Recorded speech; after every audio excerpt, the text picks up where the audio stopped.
2020, I bought a 56-acre horse ranch. While we're having all these incredible experiences, we're also having an experience that we didn't really want to have. It's this other epidemic called racist neighbors. We're going to talk about the viral ranch episode. And so y'all had some opinions. Some of you said, why did I let those white people run me out of town? So many of you have had this experience. I guess it's nice to know that I'm not alone, but it's disappointing that this is as common as it is. There's definitely things that I miss, but I do not regret the decision.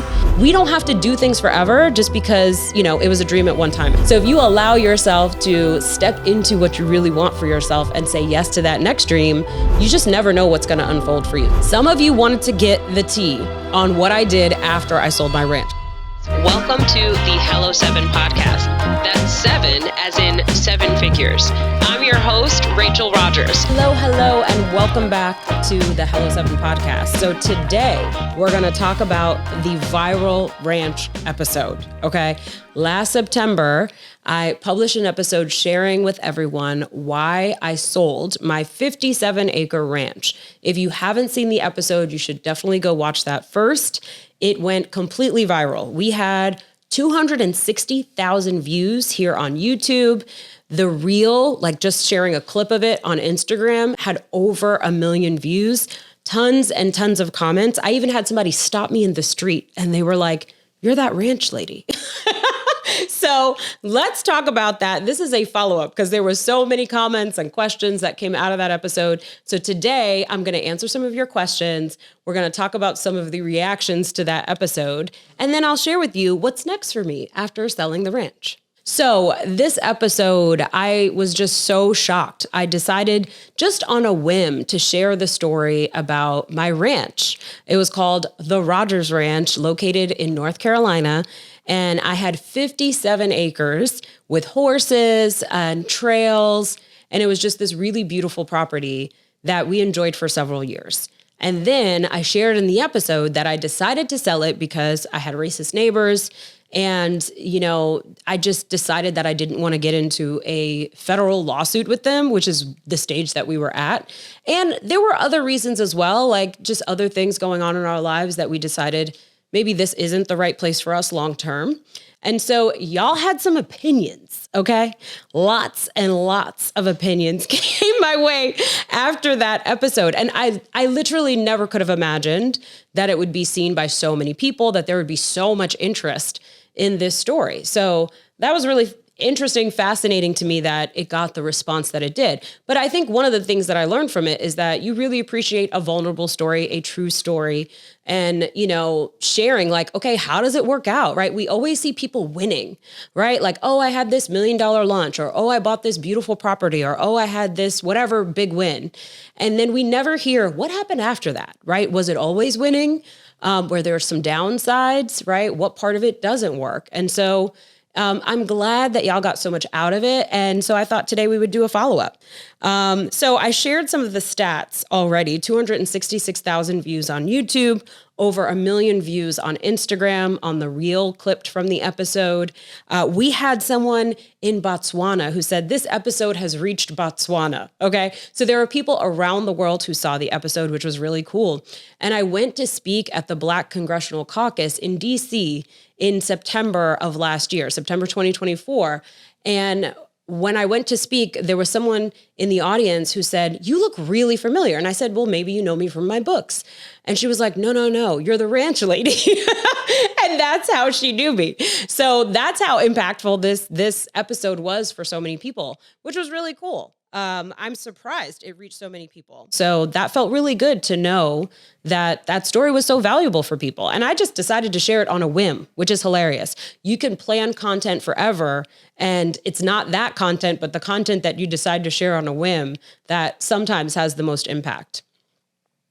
So I appreciate all of the commentary that came in, even though not all of it was positive, right? But let's talk about some of the positive comments that came in.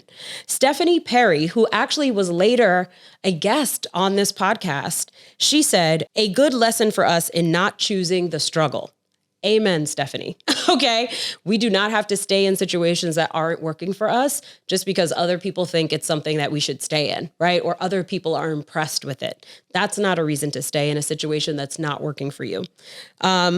Someone named Close Your Wombs, that's her YouTube channel name. She said, "You had bigger fish to fry. Don't wrestle with pigs. The pig will enjoy it and you will get muddy." Amen. Okay. Some of the people who saw the episode shared their experience with racist neighbors, and so many of you have had this experience. Racist neighbors who are meddling, getting involved in your life, and, just making your business their business for reasons we don't know. So apparently many of you have struggled with this. And apparently it's a much more common occurrence than I even realized. So that was, I guess it's nice to know that I'm not alone, but it's disappointing that this is as common as it is. Now, not all of the comments were totally positive, right? There were some negative comments, or I don't even know if I should categorize it like that, but there were comments that I don't necessarily agree with that came in. And so I'll share some of those with you too. There were some people who wanted to fight, right? Some of y'all were mad and you were like, why are we not fighting this? Let's get the whole hood involved and let's fight. And I feel you and I get it. And for you, if you were in the same situation, that might have been the right choice for you, is to fight. And some of you did share that. Some of you shared scenarios where you did have lawsuits with neighbors over similar situations, and you were in the midst of those lawsuits. So I get it. And I totally understand. And I think that is a good choice to make if that's the right choice for you. For me, it wasn't. Some of you said, name the town, the street, the neighbors, like out them. And of course, that is an option. But it also can be very dangerous. And again, I am not interested in bringing drama to my life. Or even honestly bringing drama to other people's lives, because then it winds up being drama in my life that I'm not interested in. So that is why I'm choosing not to do that. I just don't think that would be productive or helpful for me, or my family to do that. And also, I don't think it's helpful for you. I don't want to get a mob chasing people. I've already made my peace with it and moved on. And I don't need my ex-neighbors to suffer for me to feel better. Does that make sense? We've officially rescheduled ROI The Millionaire Summit 2025. Join me, Hello 7, and hundreds of your newest business besties in Huntington Beach, California from June 17th through the 19th for 3 days of high-impact, high-caliber fun. Let me tell you why ROI The Millionaire Summit is happening at the perfect time. June is the ultimate mid-year reset. It's your chance to pause, reflect, and redirect your energy for the months ahead. By the time the summer rolls around, you've had 6 months of wins, lessons, and challenges. That makes June the moment to evaluate what's working and ditch what's not, and pivot for even bigger success in the second half of the year. I'm so excited to invite you to ROI 2025 this summer to reconnect with your vision and take million-dollar action with me. Come to dream bigger, move boldly, and reconnect with your purpose. So if you're ready to realign with your vision, sharpen your strategy, and set yourself up for massive wins, ROI is where you need to be. Head to hello7.co/ROI to grab your ticket.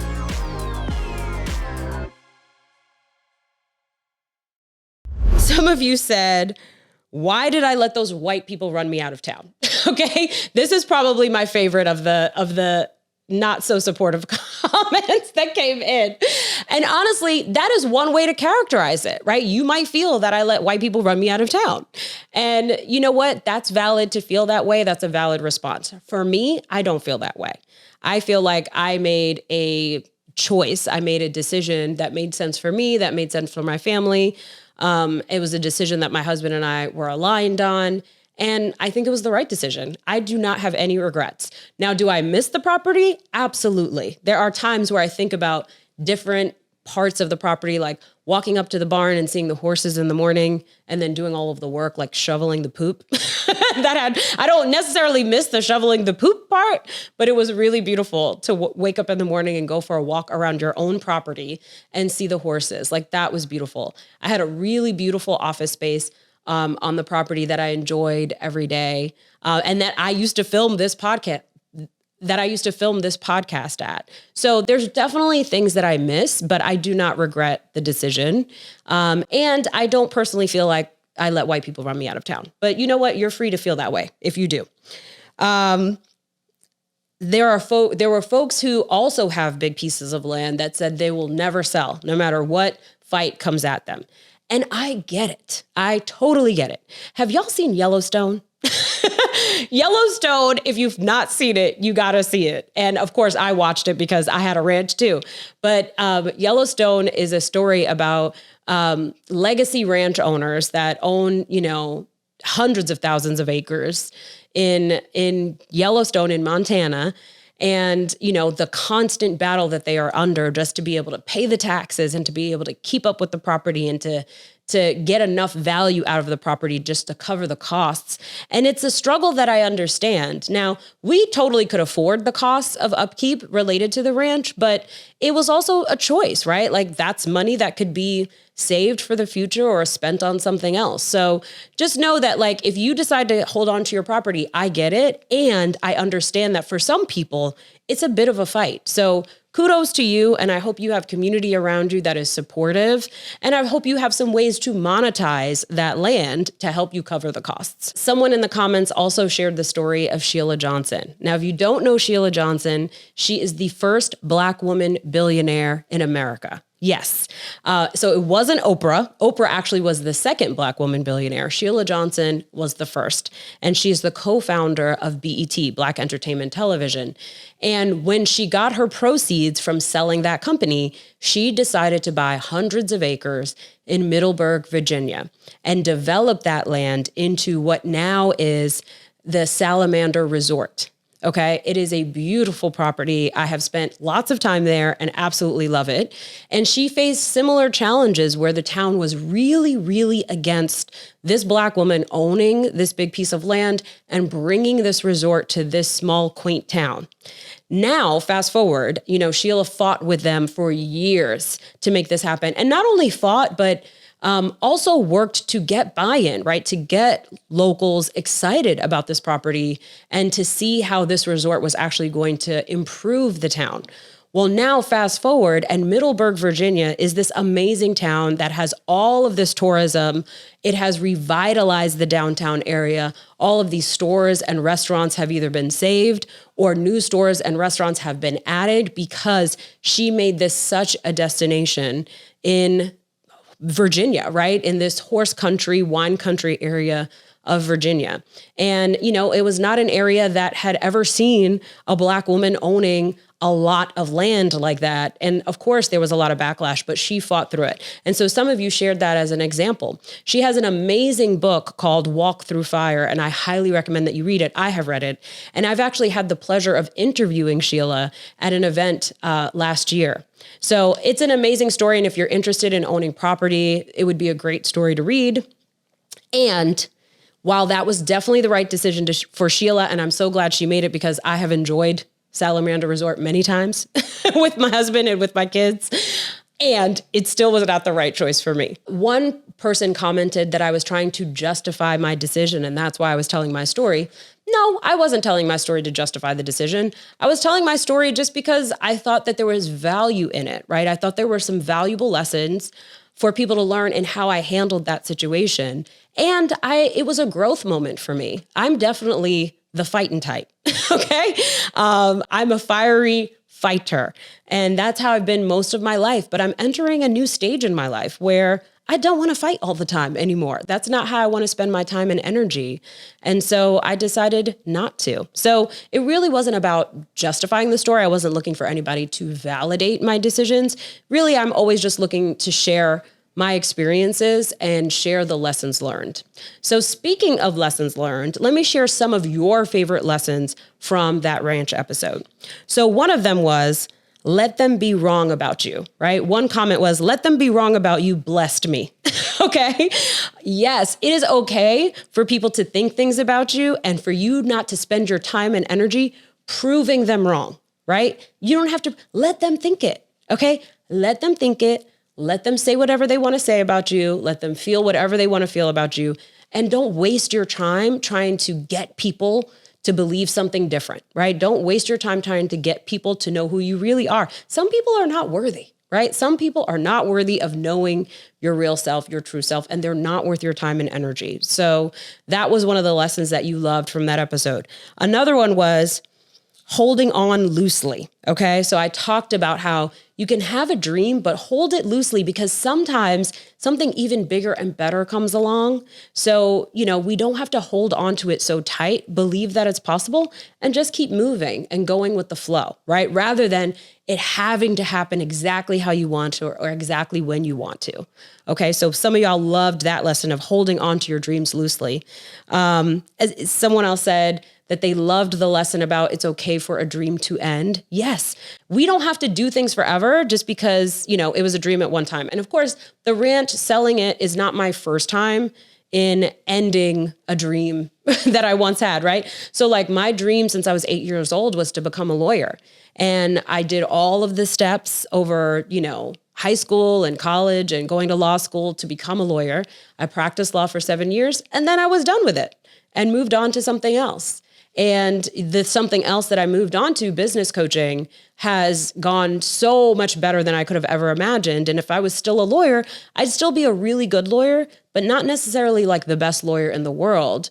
Whereas with business coaching, I feel like for historically excluded entrepreneurs, I do believe I am the best business coach in the world. Okay. So if you allow yourself to step into what you really want for yourself and say yes to that next dream, you just never know what's going to unfold for you. So don't feel like you have to stay in a place just because that was a dream once, you experienced it. And if you're ready to move on, allow yourself to move on. Right. Okay. And the last lesson that you said that you really loved is, we don't have to commit forever for them to be meaningful. Yes. For an experience to be meaningful, you do not have to commit to it for the rest of your life. Okay. So thank you everyone who shared in the comments all of the lessons that you valued from that episode. Okay. So some of y'all had questions about like, okay, what's next? So you sold your ranch and then what'd you do? Right? What's the next step? So I want to share a little bit about what I did next and some lessons learned. Listen up. If you're tired of setting the same income goals year after year and still coming up short, it's time to change the game. You know you're meant for more, but right now your business isn't moving like it should. You've got the talent, the skills, the ambition, but your bank account isn't reflecting that. That's where the Make Money Moves Challenge comes in. For 5 days, I'm giving you the exact strategies, mindset shifts, and money-making moves that have helped me and thousands of other entrepreneurs break out of the feast or famine cycle and start stacking real wealth. No more scrambling to hit your revenue goals, and no more waiting for the perfect time to go all in. You're getting daily action steps that will have you making more money immediately. This isn't a fluffy feel-good challenge. This is about building a business that actually pays you what you deserve. So are you in? If so, join me for our next challenge. Go to hello7.co. One of my biggest lessons from this whole experience is we have to choose what we want to spend our time and energy on. And what I discovered owning the ranch is that it required a lot of time and energy. Taking care of horses is really expensive and really time consuming. So I actually hired a full-time barn manager to manage the horses, but she wasn't here on the weekends.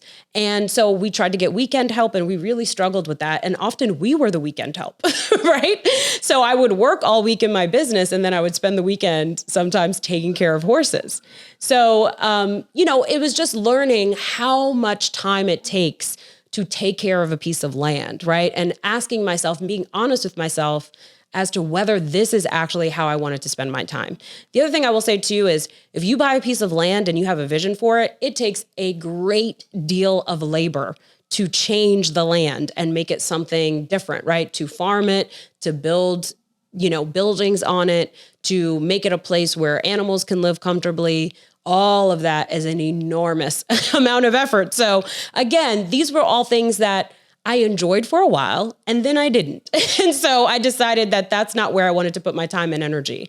And sometimes you just have to choose, right? Like if you have a really big dream and then you have all of these additional sub dreams, it's really hard to do all of them at the same time, especially if you want to do them to the best of your ability. Focus is really, really important. Out of all of the things taking up time in my life, like my marriage, parenting my children, taking care of the property, and building my business, it was just making my life too full. I decided out of all of those things, the thing that I wanted to drop was taking care of this property, right? Because out of all of those things, obviously, my marriage and parenting is obviously the top priority.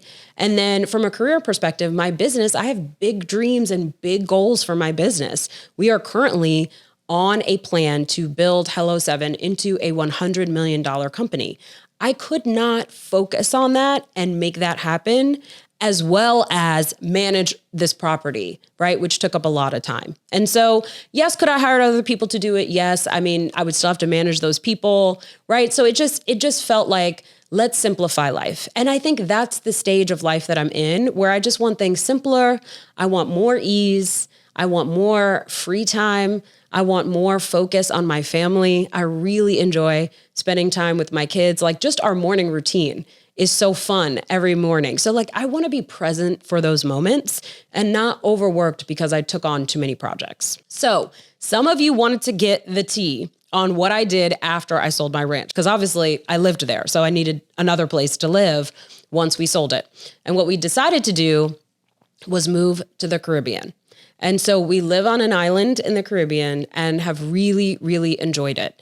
This relocation was one of the best decisions that I ever made. First of all, I really enjoy living outside of the US for many reasons that I think many of you relate to.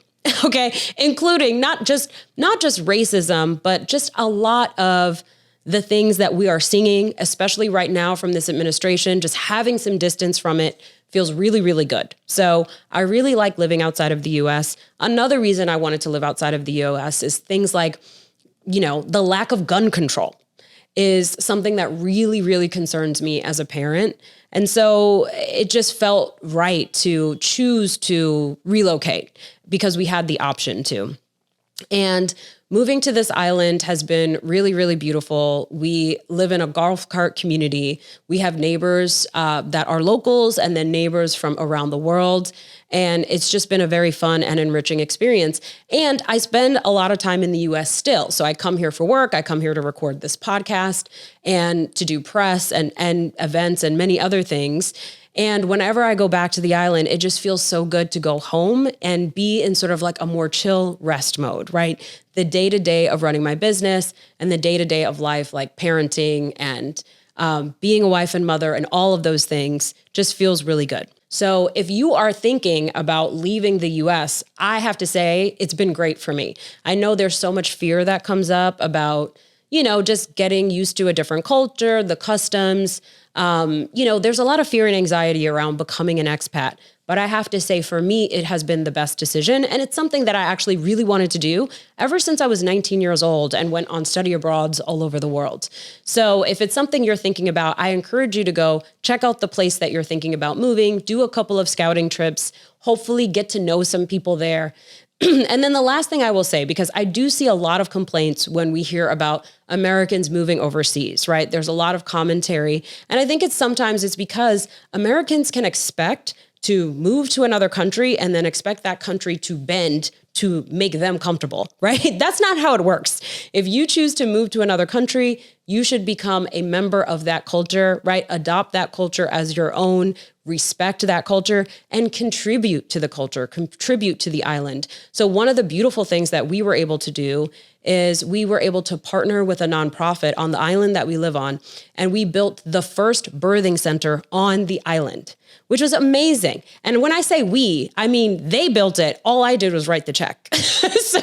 But that was really cool. And so now that's an organization that we get to partner with and learn more about and connect with the people who are running it. And we get to contribute to the island in a really positive way. So make sure that if you are going to become an expat, that you do it in a way where you're not hated by locals because you're not taking something away, but you're adding something. You're bringing something to the table, right? Don't just be a taker, be a giver as well if you're going to move to another country. So that's my number one tip for you if you want to become an expat. You don't have to build a birthing center, but make sure you are doing something that is contributing to society. When I owned the ranch, I really loved owning that property. and I sold it, and I have not purchased another property. I've actually just been renting all of this time, and I'm really enjoying it. So I just want to say shout out to all the renters and the people who have chosen not to become homeowners.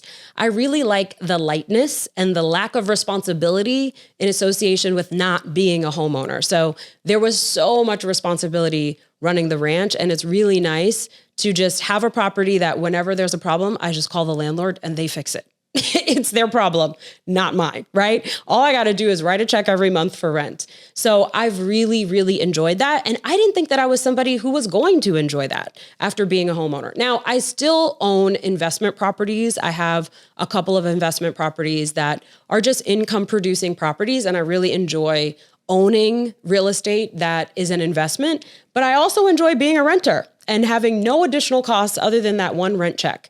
I also like the lightness of it, the flexibility of it, so that if the property is no longer working for me, I can just, at the end of my lease, walk away. It's a beautiful thing.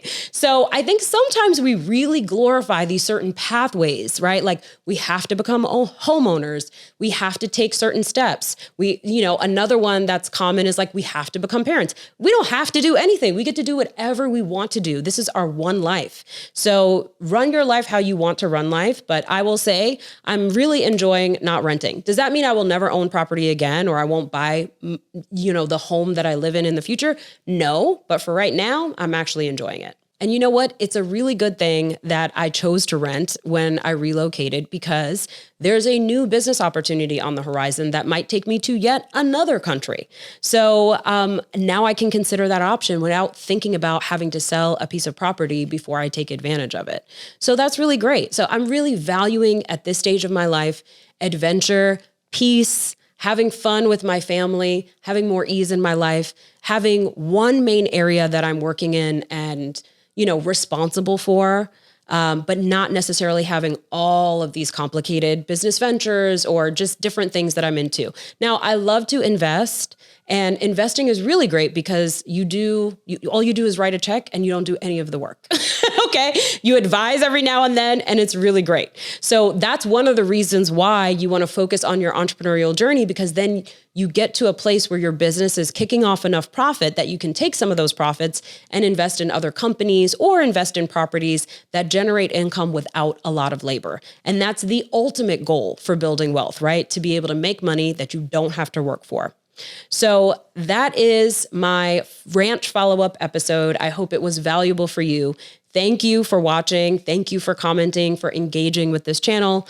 And I'll see you on the next episode. You want to make more money? You are in the right place. Welcome to the Hello 7 podcast. That's 7 as in 7 figures. I'm your host, Rachel Rodgers.